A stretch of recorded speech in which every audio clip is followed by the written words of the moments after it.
राज्यातील सर्व महिलांच्या सक्षमीकरणासाठी राज्य शासन महिलांच्या पाठीशी ठामपणे उभे आहे. उमेदच्या माध्यमातून राज्यातील सर्व महिलांना आर्थिकदृष्ट्या स्वावलंबी करण्यासाठी प्रयत्न केले जात आहेत.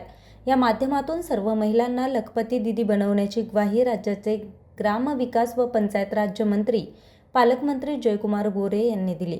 नॉर्थ कोर्ट मैदान येथे ग्रामविकास व पंचायत राज विभाग, जिल्हा परिषद सोलापूर, जिल्हा ग्रामीण विकास यंत्रणा सोलापूर, उमेद महाराष्ट्र राज्य ग्रामीण जीवनोन्नती अभियान आयोजित रुक्मिणी महोत्सव, मिनी सरस जिल्हास्तरीय विक्री व प्रदर्शन या कार्यक्रमांचं दीपप्रज्वलन करून उद्घाटन पालकमंत्री जयकुमार गोरे यांच्या हस्ते करण्यात आलं.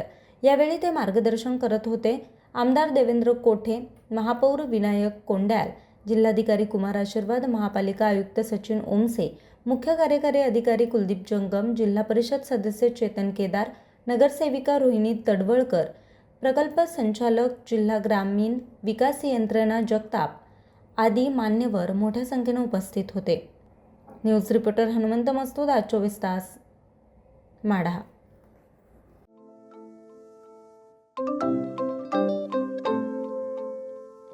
नवनवीन आणि ताज्या घडामोडींसाठी आज 24 तास सबस्क्राईब करा. त्याचबरोबर बेल आयकॉनवर क्लिक करा आणि मिळवा आमच्या बातम्यांच्या नोटिफिकेशन्स. तसेच आज 24 तासची प्रत्येक बातमी आपल्याला कशी वाटली हे कळवा. लाईक करून, कमेंट करून आणि आमच्या बातम्या शेअर सुद्धा करा.